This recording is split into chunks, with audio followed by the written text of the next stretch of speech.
Alright, so we're going to be doing proprioceptive neuromuscular facilitation, also known as PNF. So, before we do PNF, there are 9 basic principles that we need to go over for the safety of you, the patient, and anybody else involved. So, number 1, manual contact with appropriate pressure is essential. Being appropriate in anything we do is essential, but as well as appropriate pressure because of the resistance technique that we're doing. You have to maintain appropriate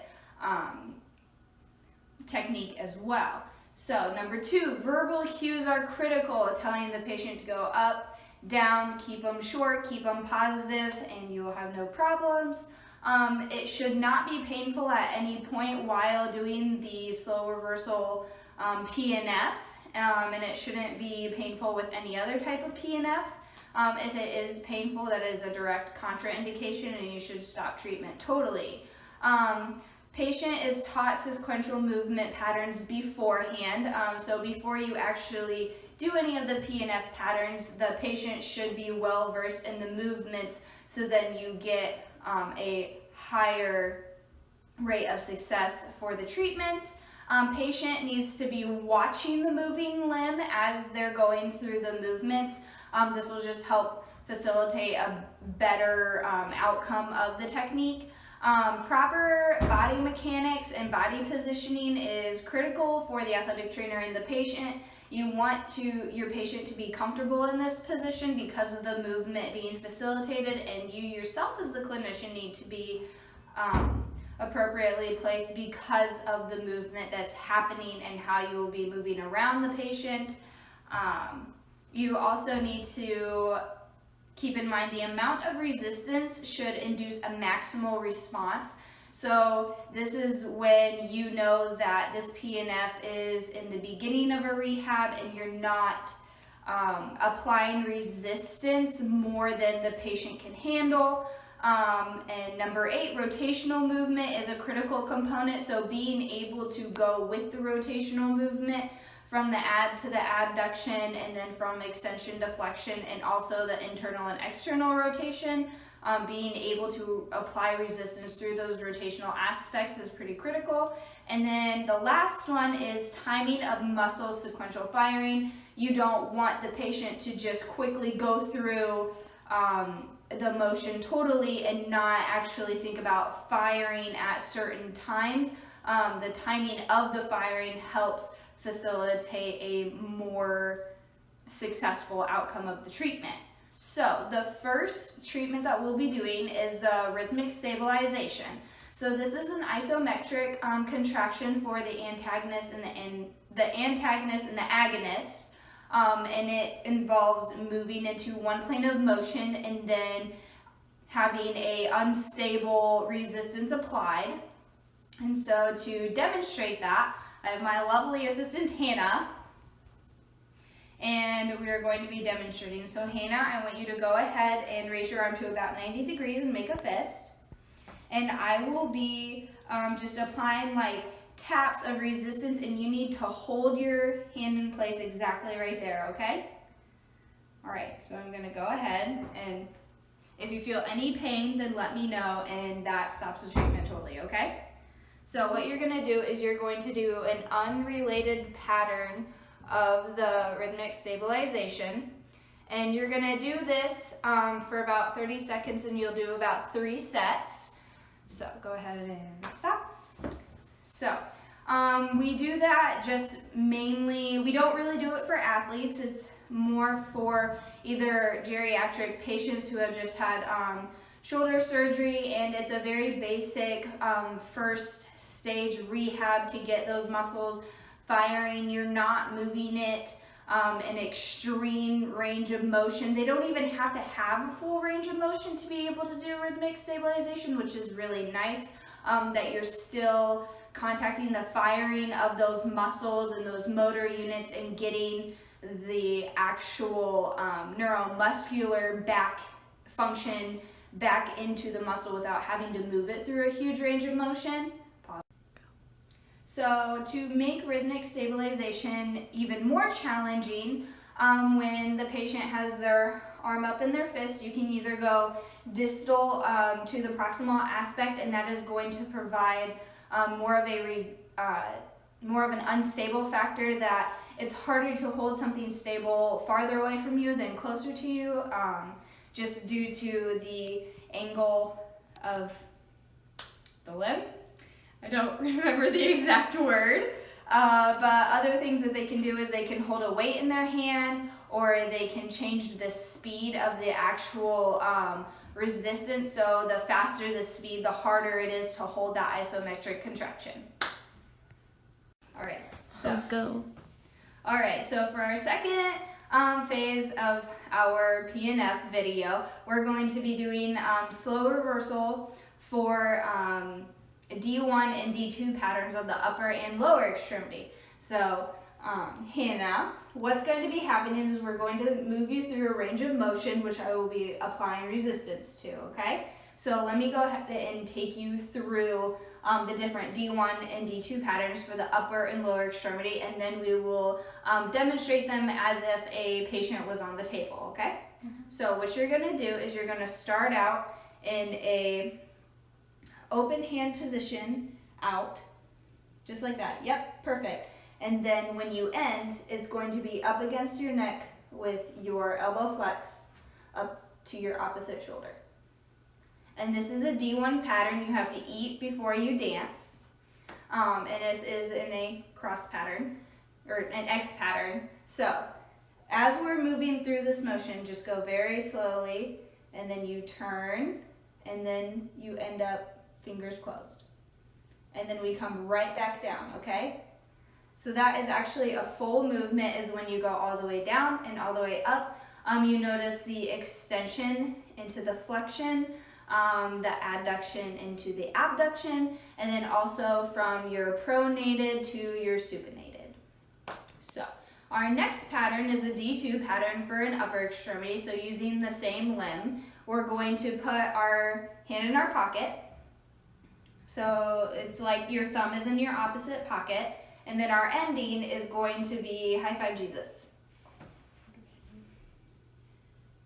All right, okay, so if we're moving through that in one fluid motion, this one doesn't really have a flexion of the elbow. It's more of a shoulder keep it movement. Okay, so if we're moving from our pocket and we're facing up and back down. And one more time, and we're going up and back down. So our elbow does go into flexion, but we're not solely focused in holding it in a flexed state. Again, we're going from a pronated to a supinated position, as well as coming across from the abduction position to the abduction position. So now we're going to be doing a D1 and a D2 pattern for our lower extremity. So let's go through the motions before we actually perform. So what you're going to do is you're going to try and get your pinky toe to, you point your pinky toe up. So that is external rotation, external rotation of the foot. And we're going to be coming up like an Irishman, like the Irishman stretch. That is okay. Unless you felt any pain. Any pain? Pain is a direct contraindication to doing this exercise. So you're going to start out with that external rotation, and you're going to come in and go up. So notice that our foot is coming from the exversion into the inversion as we're doing the motion. It's not just as soon as we start it goes in, it's a gradual into the inversion. We're coming from the extended into the flex, and then we are adducting the hip from its position. So that is a D1 pattern of the lower extremity. Now a D2 pattern is a little bit more complicated, just to practice with the patient without them being on a treatment table, but we're gonna do it, okay? So you're gonna start out with your feet like crossed a little bit, and make sure that you are extended. So it's gonna be out a little bit more. Okay, So you're gonna be wanting to do that inversion instead of the eversion. So we're gonna come up and we're gonna go out. Perfect. So you're gonna be kind of like chicken winging back there, okay? We're going from our inversion to our eversion, our extension into our flexion, from our abduction to our abduction. Perfect. Go.